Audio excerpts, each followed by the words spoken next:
ఇప్పుడు మన తెలంగాణలో అన్నిటికన్నా మనకు ముఖ్యమైన నది గోదావరి, మీ అందరూ తెలిసినట్టు. దీంట్లో మన కంబైన్ స్టేట్లో ఉన్నప్పుడు మనకు అలొకేషన్ 1480 TMC ఉందండి.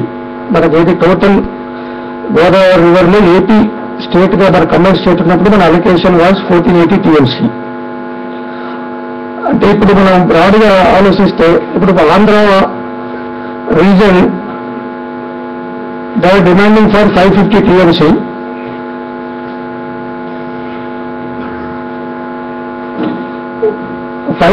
or maybe 600 they are demanding. I think 882 roughly 900 TMC మనం యూటిలైజ్ చేసుకోవాలి. ప్రస్తుతం యూటిలైజ్ చేసుకున్న water not exceeding 4 to 450 TMC అండి. ఇప్పుడు ప్రస్తుతానికి ప్రాజెక్ట్స్ మనం ఎక్కువ కట్టుకున్నా కానీ మనకి అవైలబిలిటీ ఆఫ్ వాటర్ ఉన్నది ఓన్లీ మనం వాడుకున్న నీళ్ళు 400 to 450 TMC కన్నా ఎక్కువ రావట్లేదు.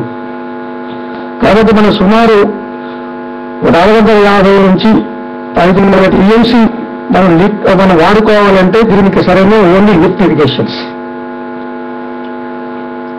అందుకొరకే దీనిపైన గోదావరి మనం పరిశీలిస్తే మన తెలంగాణలో సుమారు ఇది 600 కిలోమీటర్లు ఉందండి. గోదావరి నది 600 కిలోమీటర్లు ఉన్న 606 కిలోమీటర్స్ ఉంది తెలంగాణ స్టేట్లో గోదావరి నది. మన SRSP డ్యామ్ మనం తట్టుకున్న కాడ మనకు నీటి అవైలబిలిటీ మనం 196 TMC మనం మొదట్లో అసెస్ చేసుకున్నాము. బట్ ఇవాళ మనకు 120 to 130 TMCఏ మ్యాక్సిమం తేగలుగుతున్నాం. అంటే పైన బ్యారేజ్ కట్టడం అనుకోండి, ఇంకా వేరే రీజన్స్ వల్ల కానీ యూటిలైజేషన్ మహారాష్ట్రలో ఎక్కువ వాటర్ వాళ్ళు కానీ మనకు సుమారు మనం అనుకున్న వాటర్ రావట్లేదు. అయితే మనం ఏదైతే SRS ప్రాజెక్ట్ కింద మనం 14,40,000 ఎకరాలు అనుకున్నామో దాంట్లో సుమారు 6 లక్షల ఎకరాలు ఇవాళ ఇరిగేట్ అవుతుంది. అంటే కంటిన్యూస్ వాటర్ ఇవ్వగలుగుతున్నాం. అంటే సుమారు 8 లక్షల ఎకరాలకు మనం నీళ్లు ఇవ్వలేకపోతున్నాం. అది మెయిన్ రీజన్ ఏంటంటే బికాస్ వీఆర్ గెటింగ్ 70 TMC దాకా మనకు అనుకున్న నీళ్ళ కూడా తక్కువ వస్తున్నాయండి. మనకు అక్కడ 70 to 75 TMC మన SRSPలో షార్టేజ్ ఆఫ్ వాటర్ ఒకటి కాదు, ప్లస్ టోటల్ వెట్ ఇరిగేషన్ చేస్తున్నారు కాబట్టి మనకు బియాండ్ కరీంనగర్, వరంగల్లో కొద్ది ఏరియాని మాత్రం అవుతుంది. వరంగల్లో 3.5 lakh acres అండ్ స్టేజ్ 2లో 4.4 అంటే సుమారు 8 lakh acres కు మనం నీళ్ళు ఇవ్వలేకపోతున్నాము. అంటే గవర్నమెంట్ వాళ్ళు ఏమంటారంటే నేను ఇస్తున్నామంటారు. ఏదో ఒక తడికి ఎప్పుడో వర్షకాలం ఒకసారి ఇస్తే అది ఇచ్చినట్టు కాదు, కంటిన్యూస్ గా క్రాప్స్ ఇస్తే ఇచ్చినట్టు. అందుకొరకనే మనం ఈ లిఫ్ట్ ఇరిగేషన్స్ అనేది మనం ముఖ్యంగా వాటర్ని ఎట్లా లిఫ్ట్ చేయాలి, ఎలా వాడుకోవాలనే దాని మీద మేము ఎక్కువ కేంద్రీకరించి దీన్ని స్టడీ చేశాం. నేను కాకినాడలో డిప్యూటీగా పనిచేసినట్టండి 1987 to 91. అప్పుడు నేను కరీంనగర్లో ఉండేవాడిని. కరీంనగర్ నుంచి కాకినాడలో వెళ్ళి పని చూసుకుని కరీంనగర్కి వచ్చేవాడిని. వీక్లీ ఒకసారి కరీంనగర్కి వచ్చేవాడిని. అయితే అప్పుడు కరీంనగర్ SRSలో వాటర్ లేదు, కరీంనగర్లో ఏ చెర్రీ నీళ్ళు వాటర్ లేవు, గోదావరి బంచిగాల దగ్గర ఒక చుక్క నీళ్ళు లేవు. మనం కాకినాడకి వెళ్ళి తెల్లవారి కాకినాడ బెజ్జూరు ఇన్స్పెక్షన్కి వెళ్దామని జీప్ తీసుకుని వెళ్ళాను. వెళితే అక్కడ వేర్నల్లాలో రివర్లో ప్లెజిటీ ఆఫ్ వాటర్ వచ్చి బ్యాక్ వాటర్ వచ్చి నా జీప్ వెళ్ళకపోయింది. అంటే అక్కడ చిరుకూరు తర్వాత తాడిచెట్టు ఎర్రలో ఒకటి ఉందండి. ఆ రివర్లో ఫుల్ వాటర్ వచ్చి బ్యాక్ వాటర్ వచ్చి మనం ముందుకు వెళ్ళకపోయాం.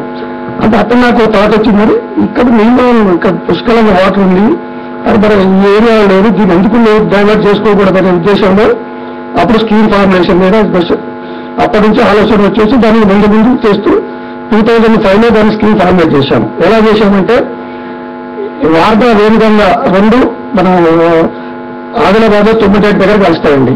Wardha river, Wainganga river. ఆ రెండు కలిసిన కాడ బ్యారేజ్ కట్టి అక్కడి నుంచి డైవర్ట్ చేసి ఎగ్జిస్టింగ్ ప్రాజెక్ట్స్ ని లింక్ చేస్తే ఎలా ఉంటుంది అని స్టడీ చేసి అక్కడి నుంచి మనం ఎల్లంపల్లి బ్యారేజ్, ఇప్పుడు శ్రీనివాసరావు బ్యారేజ్ కు తీసుకొస్తే మనకు ఒక 15 మీటర్ల లిఫ్ట్ అవసరం వచ్చింది. ఈ 122 కిలోమీటర్స్ లో ఒక లిఫ్ట్ 15 మీటర్లు అవసరం వచ్చింది. అంటే మనం మనం ప్రణాళిక నుంచి transferring water to up to Yellampalli. ఇక నెక్స్ట్ ఎల్లంపల్లి తర్వాత అయిన స్కీమ్ ఇంకోటి ఏంటంటే మిడ్ మానేర్ అవుతుంది. మిడ్ మానేర్కి ఎలా లిఫ్ట్ చేయాలి అంటే దాని మీద కాన్సెప్ట్ చేస్తే ఒక 2 లిఫ్ట్లలో మిడ్ మానేర్ చేరుకున్నాం. 100 మీటర్లలో. నిర్మాణానికి వచ్చిన తర్వాత మనం ఎలా చేసుకోవాలనేది ఇటు మెదక్ సైడు అటు అప్పర్ మండల్ సైడ్ ఇట్లా ఫార్ములేట్ చేసుకున్నాం. అయితే ఇందులో చేయగానే మనకు నిజామాబాద్ డిస్ట్రిక్ట్ ఒకటి వెళ్ళిపోతుంది ఈ ఏరియాలో గోదావరి బేస్. నిజామాబాద్ డిస్ట్రిక్ట్ ఎలా చేద్దామని ఆలోచన వచ్చి నిజామాబాద్ డిస్ట్రిక్ట్ అయితే ఈ ఇళ్ళని అక్కడ తీసుకుపోవడం చాలా ఇబ్బంది అని ఎస్ఆర్ఎస్ ప్రాజెక్ట్ బ్యాక్ వాటర్ నుంచి నిజామాబాద్కు ఒక 25 టీఎంసీ ఇచ్చి ఆ 25 టీఎంసీని మన ప్రణాళిక లెవెల్ కాకతీయ కెనాల్ క్రాస్ అవుతుంది చొప్పదండి దగ్గర. అక్కడ 25 టీఎంసీ ఇస్తే మనకు అక్కడ తీసుకొని ఇక్కడ ఇస్తే మనకు ప్రాబ్లం పోతుంది కదా అని చెప్పి అట్లా ఫార్మేట్ చేసిన తర్వాత స్కీమ్ మీద స్టడీస్ అయింది. దాని మొత్తానికి దాన్ని గ్రౌండ్ చేయగలిగినాను, శాంక్షన్ అయింది. అంటే అప్పుడు మొదట్లో నేను స్కీమ్ చేసినప్పుడు అప్ టు శ్యామపేట దాకా నేను చేసింది అండి.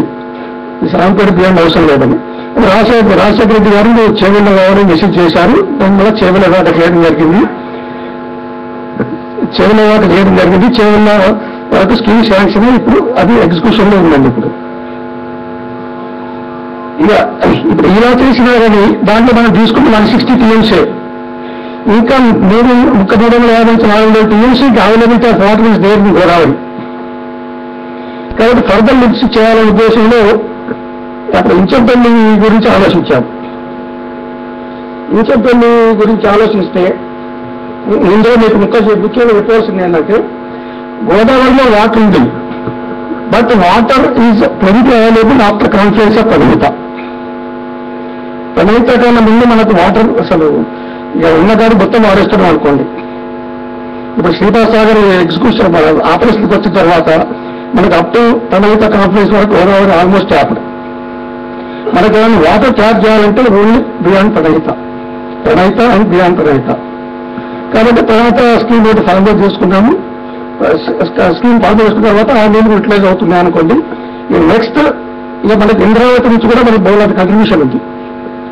ఇంద్రావతి కింద 19 ఇంద్రావతి కాన్ఫరెన్స్ కింద 19 కిలోమీటర్ల తర్వాత ఇంచంపల్లి డ్యామ్ ఒకటి ప్రపోజల్ ఉందండి. దానికి అది ఇంచంపల్లి దాంట్లో ఒకటి ఏంటంటే మనకు దురుస్థాన మొదట్లో స్కీమ్ లో ఇన్వెస్టిగేట్ చేసినప్పుడు 112.77 ఎఫ్ఆర్ఎం కు స్టడీ చేశారండి. 112.77 కు స్టడీ చేసినప్పుడు దాని స్టోరేజ్ 350 టీఎంసీ దాకా ఉందని అనుకున్నారు. కానీ అప్పుడు చాలా బాగుండే. కానీ దీంట్లో 74,000 ఎకరాల ఫారెస్ట్ మునుగుతుంది, 2,40,000 ఎకరాల ల్యాండ్ మునుగుతుంది. సో 230 గ్రామాలు మునుగుతున్నాయి. ఆ 230 గ్రామాలలో తెలంగాణ 65, మహారాష్ట్ర 100, ఛత్తీస్గఢ్ 64. కాబట్టి మహారాష్ట్ర వాళ్ళు ఛత్తీస్గఢ్ వాళ్ళు అసలు ఒప్పుకోలేదు. ఒప్పుకోకుండా 112.77 అంటే దీంట్లో 112.77 ఉన్నప్పుడు 950 మెగావాట్స్ పవర్ జనరేట్ అవుతుందని ఎస్టిమేట్ చేశారు. అంటే ఇంత పవర్ వరకు అయితే బాగుంది. కానీ సబ్మర్జెన్స్ వలన సబ్మర్జెన్స్ వలన ఫారెస్ట్ అండ్ విలేజెస్ సబ్మర్జెన్స్ వలన దీన్ని మహారాష్ట్ర కానీ ఛత్తీస్గఢ్ కానీ ఒప్పుకోలేదు. ఒప్పుకోక చివరికి ఎన్నో మీటింగ్స్ అయిన తర్వాత 95 లెవెల్కి అయితే ఓకే అని వాళ్ళు అనుకున్నారు. 95 పెడితే విలేజెస్ డ్రాస్టికల్లీగా 7 విలేజెస్ వచ్చేసాయి. 239 విలేజెస్ బదులు 7 విలేజెస్ సబ్మర్జెన్స్ అవుతున్నాయి. ఫారెస్ట్ లో 74,000 మందికి 2,400 అవుతుంది. అదర్ ల్యాండ్ 2,40,000 బదులు 31,000 ఎకరాలే అవుతుంది. ఇంతవరకు బాగుంది. కానీ దీని వలన పవర్ జనరేషన్ డ్రాస్టికల్లీ పడిపోయింది. 950 మెగావాట్స్ బికమ్ 110 మెగావాట్స్. ఎందుకంటే గోదావరి రివర్లో ఫ్లడ్ వచ్చినప్పుడు బ్యారేజ్ లో up stream level down stream level కూడా డిఫరెన్స్ తక్కువ ఉంటుంది. కానీ టైల్ వాటర్ లెవెల్ అంటాము మా భాషలో. అప్ స్ట్రీమ్ లెవెల్ కు డౌన్ స్ట్రీమ్ లెవెల్ కు ఫ్లడ్ సీజన్ లో పవర్ జనరేట్ కాదు. ఎందుకంటే difference of it is very less. అంటే మొత్తం ఆండికేట్ మునిగిపోతుంటుంది, మనం నీళ్ళు డిఫరెన్స్ పడదు కాబట్టి పవర్ జనరేట్ కాదు. లో ఫ్లడ్ లోనే జనరేట్ అయ్యే అవకాశం ఉంటుంది. కాబట్టి మనకు generation period also very less.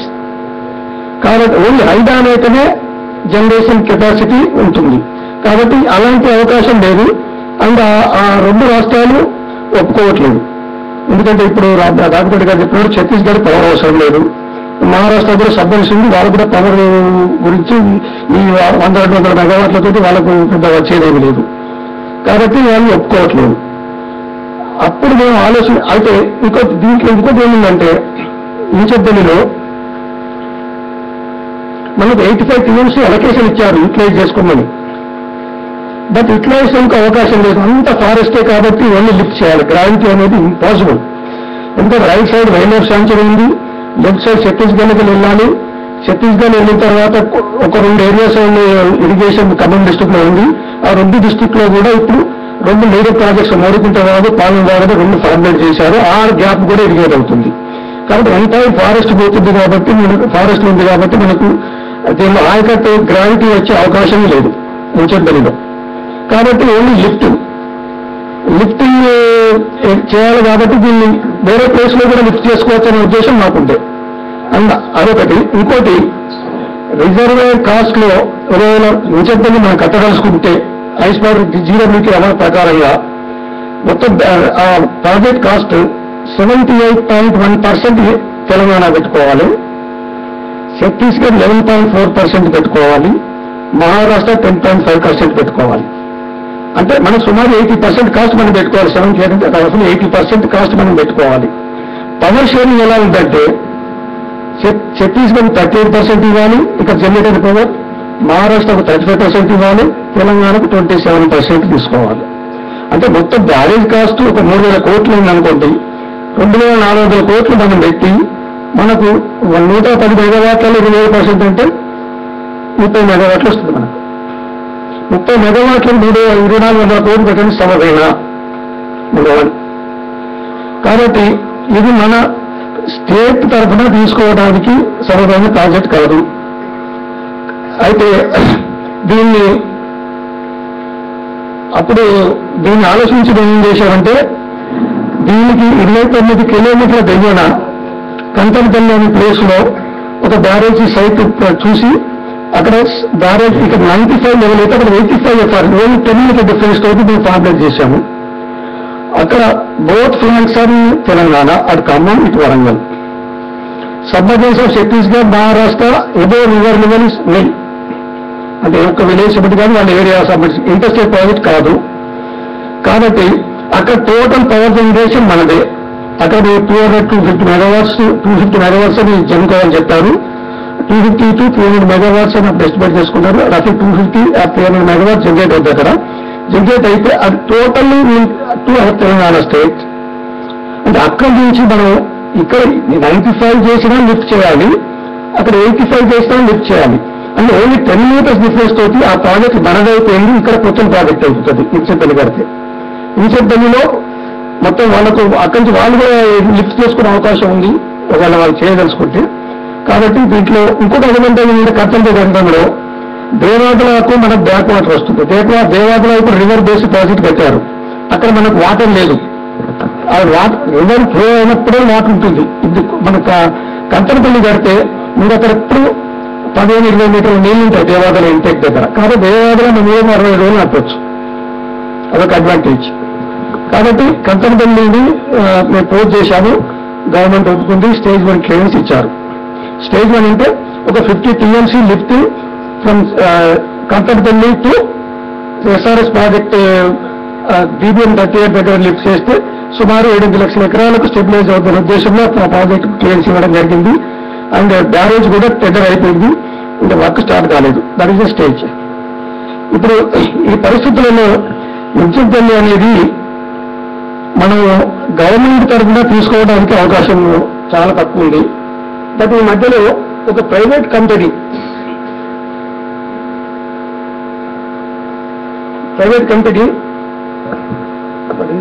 Green patches power syndicate limited అని ఒక private company they offered they will take up the project and will complete it and will take up the power అన్నారు. అంటే వాళ్ళు ఎంతవరకు స్టడీ చేశారో తెలియదు కానీ వాళ్ళు ఎప్పుడంటే 2009లో they apply to the government. ఏది green patches power syndicate limited అని హైదరాబాద్ కంపెనీ అంటే ఏదో that they have given. Hello, green patches power syndicate limited ఒక private company. They offered they will take up the project, they will sell the power అని. ఒకవేళ అది వస్తే మనం welcome చేద్దాము. మనకు పవర్ లేకుండా పర్వాలేదు, కానీ వీళ్ళు గెట్ మళ్ళీ రెగ్యులేటెడ్ వాటర్ వీళ్ళు గెట్ ద కంటెంపల్లి. ఒకళ్ళు ఇక్కడ ప్రాజెక్ట్ ఇచ్చేపల్లి ప్రాజెక్ట్ గిట్ట గ్రీన్ ఫార్చ్యూన్స్ పవర్ సిండికేట్ వాళ్ళు తీసుకొని వాళ్ళు కట్టి వాళ్ళు పవర్ అమ్ముకున్నా మనకి అభ్యంతరం లేదు. వాళ్ళు మిగతా 2 స్టేట్లను వాళ్ళు మేనేజ్ చేసుకుంటే మనకి అభ్యంతరం లేదు. దానివల్ల మనకు పవర్ మనకు వాళ్ళు అమ్ముకున్నా మనకు రెగ్యులేటెడ్ వాటర్ జనరేట్ చేసిన వాటర్ మనకు కంటెంపల్లికి రెగ్యులేటెడ్కి వస్తాయి కాబట్టి మనకు పవర్ అక్కడ మనకు ఎక్కువ వస్తుంది. ఇంకా ఇక్కడ వీళ్ళు ఎంత పవర్ వీళ్ళు జనరేట్ చేస్తే అంత పవర్ మీద ఎక్కడ ఎక్కువ వచ్చే అవకాశం ఉంది. కాబట్టి ఇలాంటి ప్రైవేట్ వాళ్ళు వస్తే ఇవ్వచ్చు.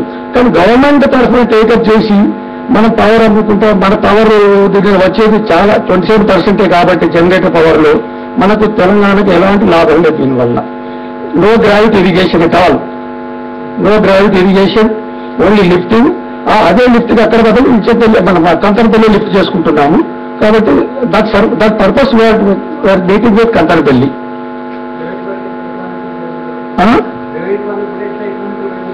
That I don't know. That they are given an application to the government. They will take up. They applicant very much each other.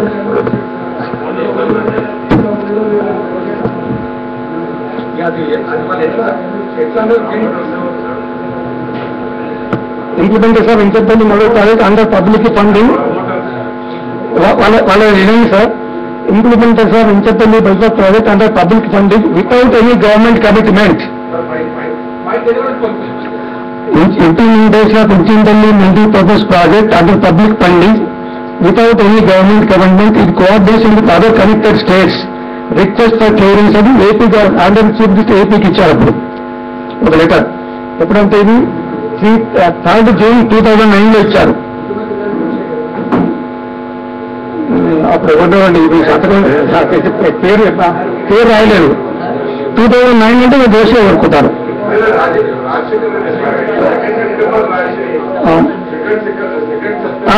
వైఎస్ఆర్ది Rajasekhara Reddy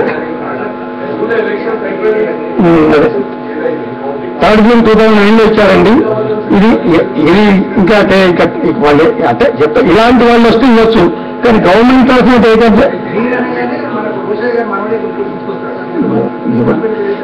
ఎవరైతే మనకి కట్టుకుంటే ఇట్ ఇస్ నాట్ ఎకనామికల్ కాదు.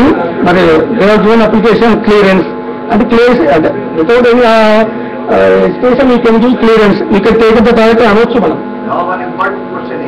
What is the requirement of power for mixed irrigation and how many TMC of water will get to our other areas? There are unlimited water, 200 TMC, 300 TMC also you can lift. But now we have మన company నుంచి 100 TMC lift చేయాలనుకుంటున్నాం. అంటే first phase లో 50 TMC ఇచ్చారు. ఇంకా మనకు అవసరం ఉంటుంది 50 TMC కూడా లిఫ్ట్ చేసుకుంటే మనం అప్ టు SRSP కెనాల్ వరకు లిఫ్ట్ చేసినా కానీ we're getting 8 lakh acres haircut. 8 lakh acres అంటే only exist all canals are ready. మొత్తం 3.5 lakh acres from Warangal, 2.6 lakhs from Nalgonda, 70,000 from Khammam ఇలా ఉన్నాయి సంథింగ్. అయితే మనకు సుమారు 8 lakhs అప్రాక్సిమేట్లీ తుంగతుర్తి అప్పుడు సూర్యాపేట్ మూసీకి లెఫ్ట్ సైడ్ మూసీ ఆగిపోతుంది. మూసీలో కూడా వస్తుంది. మూసీలో అంటే 150 TMC లిఫ్ట్ చేస్తే we can cross Musi also. Musi project down stream ఉంది, చాలా కింద ఉన్నది. మన తుంగతుర్తి దగ్గర కెనాల్ క్రాస్ చేయొచ్చు మూసీని. 346 ఇది తుంగతుర్తి, 346 దాటి ఇంకొక 5-6 కిలోమీటర్లు అయితే మూసీ వారు వస్తుంది. 5-10 కిలోమీటర్లు మూసీ క్రాస్ అయితే అట్లా ప్యానల్ గా 250 లెవెల్ వెళ్ళిపోవచ్చు. అంటే if there is a water.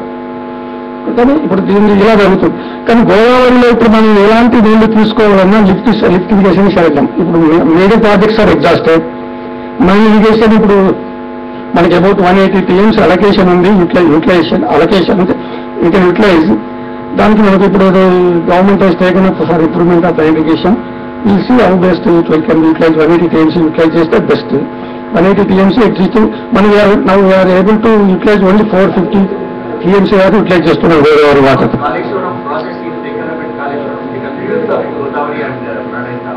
Kaleshwaram దగ్గర మనకు వీలు లేదు. ఎందుకంటే కాళేశ్వరం దగ్గర మనం తీసుకుంటే మన వెల్లంపల్లి ప్రాజెక్టు మనకి పోతుంది, ప్రణీతాలకు బ్యాక్ వాటర్ పోతుంది, మళ్ళీ మహారాష్ట్ర సబ్బర్నెస్ వస్తుంది. ప్రణీత కింద బియ్యం తీసుకుంటే విల్ గెట్ సబ్బర్నెస్ మహారాష్ట్ర. మనకు అక్కడ ఏ లెవెల్, అక్కడ స్టీల్ లెవెల్ 100 ఉంది, మనం ఒక 10 meters లెక్క రావాలి, మళ్ళీ అక్కడ శ్రీరాంచం ఉంటుంది. కాబట్టి we cannot construct after Pranahita, before Pranahita no water. Pranahita ముందు లేదు, ఎందుకంటే సీతాస్వామి దగ్గర మొత్తం ట్యాప్ అయిపోతుంది కాబట్టి వాటర్ లేదు. మనకి ఏదైనా water after Godavari after Pranahita. That's why Pranahita scheme మన డైవర్షన్ ప్రణయత అప్పర్ లెవెల్ తీసుకొని ఒక స్కీమ్ ఫార్మేట్ చేశాము. నెక్స్ట్ కంతరపల్లి, తర్వాత 9 దగ్గర రాజు ఎలక్ట్రిఫికేషన్ ఒకటి, Indira electrification, road electrification form చేసుకున్నాము.